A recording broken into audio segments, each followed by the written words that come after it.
दोस्तों, अगर आपको भी बेंगलोर और हैदराबाद के बीच खेला गया आईपीएल 2024 का सबसे रोमांचक 30वां मैच पसंद आया हो तो हमारे इस वीडियो को दिल से एक लाइक जरूर कीजिएगा।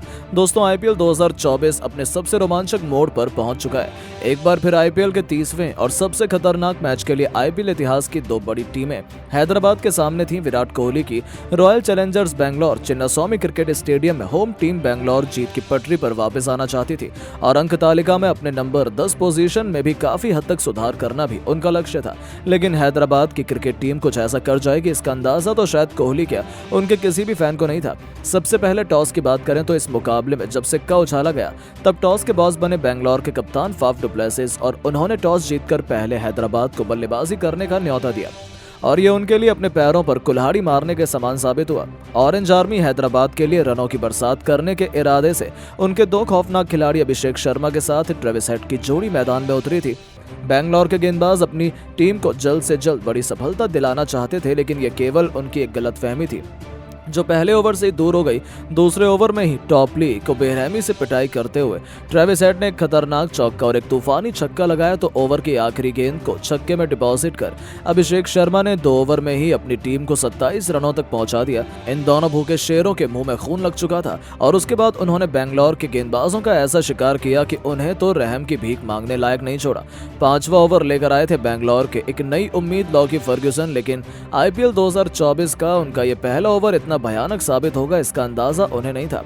उनकी बेरहमी से पिटाई करते हुए ट्रेविस हेड ने एक के बाद एक 2 घातक छक्के लगाए तो आखिरी गेंद पर चौका लगाकर उन्होंने 5 ओवर में अपनी टीम को 56 रनों तक पहुंचा दिया। हैदराबाद की पारी टॉप गियर में आगे बढ़ रही थी। बेंगलोर के गेंदबाजों की इन दोनों ने धज्जियां उड़ाने का मन बना लिया था। पावर प्ले के आखिरी ओवर में भी यश दयाल की कुटाई करते हुए ट्रेविस हेड ने एक के बाद एक 2 तूफानी छक्के ऐसे लगाए कि गेंद स्टेडियम के बाहर जाती नजर आई तो आखिरी गेंद पर उन्होंने चौका लगाकर 6 ओवर के पावर प्ले का बखूबी फायदा उठाया और 6 ओवर में हैदराबाद को 76 रनों तक पहुंचा दिया।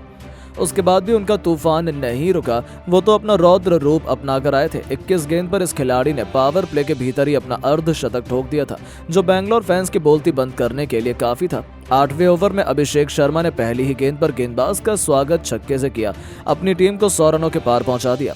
ऐसा लग रहा था कि आज एक बार फिर हैदराबाद अपने ही 277 रनों का रिकॉर्ड तोड़ने वाली है, क्योंकि ऐसे ही खौफनाक रफ्तार से उनकी पारी आगे बढ़ रही थी। लेकिन दोस्तों, तभी बेंगलोर की वापसी का शंखनाद होता है। 9वें ओवर की पहली गेंद पर अभिषेक शर्मा टॉपली को स्टेडियम के पार करने के चक्कर में गलती कर बैठे। उनका आसान सा कैच लॉकी फर्ग्यूसन ने लपका और इस बल्लेबाज को 22 गेंद पर 2 चौके और 2 खतरनाक छक्के की बदौलत 34 रन बनाकर वापस लौटना पड़ा। इसके बाद तो बेंगलोर फैंस को लगा कि उनकी टीम वापसी कर पाएगी, लेकिन ट्रेविस हेड उन्हें इसका मौका कहां देने वाले थे। 9 ओवर में उनके खतरनाक बल्लेबाजी से हैदराबाद 119 रन तो बना चुकी थी। हर ओवर में वो गेंदबाजों को बाउंड्री के बाहर ऐसे डिपॉजिट कर रहे थे जैसे उनसे खिलवाड़ कर रहे हों। बेंगलोर का ऐसा कोई भी गेंदबाज नहीं था जिसने हेड को परेशान किया। देखते ही देखते आखिरकार वो लम्हा आ गया जिसका हर किसी को डर था। 12वें ओवर में गेंदबाजी करने आए विजय कुमार व्यस्क के खिलाफ पहले ही 2 गेंद पर 2 खतरनाक चौके लगाकर हेड ने हैदराबाद को 150 रनों के पार पहुंचाया तो चौथी गेंद को बाउंड्री के बाहर चौके में डिपॉजिट कर ट्रेविस हेड ने केवल 39 गेंद पर अपना ऐतिहासिक शतक ठोक दिया था जो आईपीएल 2024 का सबसे तेज शतक साबित हुआ। किसी को भरोसा नहीं हुआ कि आखिर ये बल्लेबाज कर क्या रहा है। उन्होंने तो विराट कोहली की भी आंखों में आंसू लाने का काम किया था। बेंगलोर खेमे में तहलका मचा हुआ था, लेकिन दोस्तों तभी शतक लगाने के बाद ही बेंगलोर फैंस के हाथ सबसे बड़ी मछली लगी जब फर्ग्यूसन ने 13वें ओवर में हेड को पवेलियन का रास्ता दिखाकर अपने फैंस को राहत की सांस लेने का मौका दिया। लेकिन जाने से पहले हेड ने 41 गेंद पर 102 रनों की भयंकर पारी खेली, वो भी 9 चौके और 8 खौफनाक छक्के की बदौलत और हैदराबाद 13 ओवर में ही 171 रन बनाकर बेहद मजबूत स्थिति में नजर आ रही थी। अब मैदान पर ईडन मार्करम के साथ अफ्रीकी सनसनी हेनरी क्लासेन मौजूद थे जो अपनी टीम को 250 रनों के पार पहुंचाना चाहते थे। 14वें ओवर में ही हेनरी क्लासेन के बाद 2 ताबड़तोड़ छक्के लगाकर अपने इरादे जाहिर कर दिए थे। 2 विकेट गिरने के बाद भी हैदराबाद की पारी में ब्रेक तो बिल्कुल भी नहीं लगा था। ये दोनों खौफनाक रफ्तार से अपनी टीम को आगे बढ़ा रहे थे। 15वें ओवर की आखिरी गेंद पर व्यस्क को छक्के के लिए मारकर क्लासेन ने न केवल 23 गेंद पर अपना अर्धशतक पूरा किया बल्कि 15 ओवर में ही अपनी टीम को 205 रनों तक पहुंचा दिया था। उन्हें देखकर ऐसा लग रहा था ये खिलाड़ी भी अपने बल्ले से इतिहास रचने आया है। हालांकि दोस्तों उन्हें अपना शतक पूरा करने का मौका नहीं मिला और एक क्वेश्चन ने इस बल्लेबाज का भी शिकार कर लिया। बैंगलोर फैंस को थोड़ी सी खुशियां जरूर दी थी, लेकिन जाने से पहले क्लासेन ने केवल 31 गेंद पर 2 चौके और 7 खौफनाक छक्कों से सजी 67 रनों की बेमिसाल पारी खेली थी। उनके आउट होने के बाद कप्तान एडन मार्करम का साथ निभाने के लिए अब्दुल समद आए थे, लेकिन अब रनों की रफ्तार उतनी अधिक नहीं रह गई थी। आते ही अब्दुल ने भी अपना खाता चौके से खोला और 18 ओवर में हैदराबाद को 241 रनों तक पहुंचा दिया। तो 19वें ओवर में टॉपली को एक के बाद एक 2 चौके के लिए मारकर 18.3 ओवर में हैदराबाद को 250 रनों तक पहुंचा दिया। तो चौथे और 5वीं गेंद पर 2 ऐसे आसमानी छक्के लगाए जिसने तो कोहली के भी होश उड़ा दिए। 19 ओवर में हैदराबाद 266 रन बना चुकी थी, वो अपना ही रिकॉर्ड तोड़ने के बेहद करीब थी। और दोस्तों आखिरी ओवर में गेंदबाजी करने के लिए विजय कुमार व्यस्क की पहली 2 गेंद पर ही एडन मार्करम ने पहला चौका और फिर एक छक्का लगाकर अपने 277 के रिकॉर्ड को चकनाचूर कर बैंगलोर के खिलाफ आईपीएल इतिहास का सबसे बड़ा टोटल बना दिया। तो जाते जाते जले पर नमक छिड़कते हुए अब्दुल समद ने 5वीं गेंद पर भी छक्का लगाया और 20 ओवर में अपनी टीम को 277 के ऐसे माउंट एवरेस्ट तक पहुंचाया जिसका पीछा करते हुए तो बैंगलोर 2 नहीं 3 बार ऑल आउट हो सकती थी।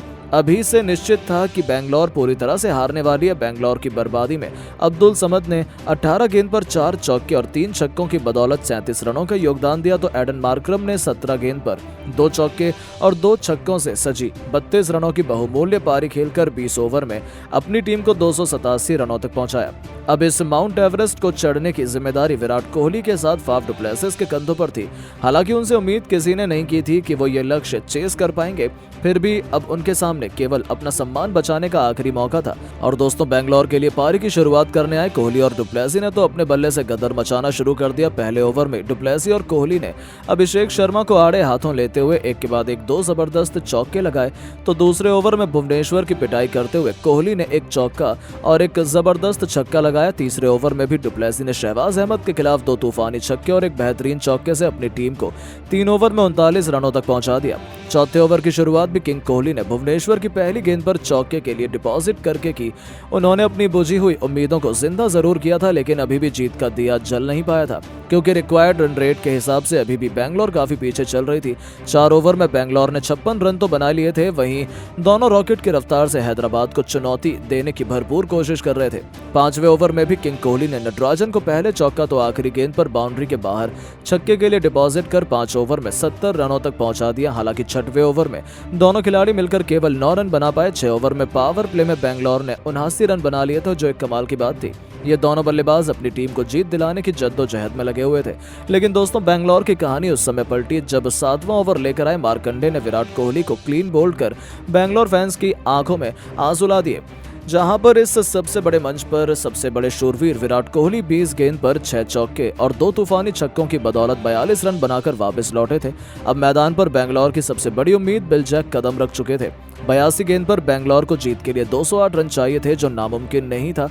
लेकिन उसके बाद कुछ ऐसा हुआ जिसने इस मैच को और भी रोमांचक बना। जी हां दोस्तों, डु प्लेसी ने देखते ही देखते अपना तूफानी अर्धशतक जरूर ठोका, लेकिन वो भी पैट कमिंस के सामने 28 गेंद पर 7 चौके और 4 तूफानी छक्कों की बदौलत 62 रन बनाकर पवेलियन लौट गए।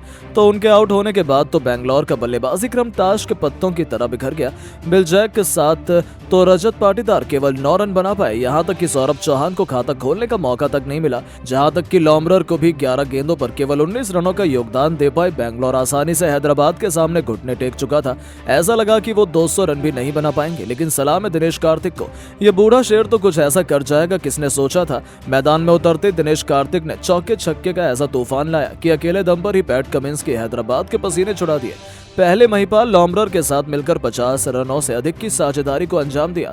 तो देखते ही देखते 4 खतरनाक छक्के और 4 चौके की बदौलत केवल 23 गेंद में ही अपना अर्धशतक ठोका। बैंगलोर को 16 ओवर में 200 रनों के पार पहुंचाया और अपनी टीम की जीत की उम्मीदों को जिंदा रखा। यह खिलाड़ी बैंगलोर का आत्मसम्मान बचा रहा था। 17 ओवर में उन्होंने बैंगलोर को 216 रनों तक पहुंचाया। अब आखिरी 18 गेंद पर बैंगलोर को जीत के लिए 72 रन चाहिए थे। लेकिन दोस्तों अकेले दिनेश कार्तिक भी कब तक लड़ते। भले ही इस खिलाड़ी ने अपने बल्ले से इतिहास लिखा, लेकिन चिन्ना स्वामी के मैदान पर 2 पॉइंट तो हैदराबाद ने कमाए और जीत का ताज भी अपने सिर पर सजाया। जहां बैंगलोर को न केवल इस मैच में करारी हार मिली, बल्कि घनघोर बेइज्जती का भी सामना करना पड़ा।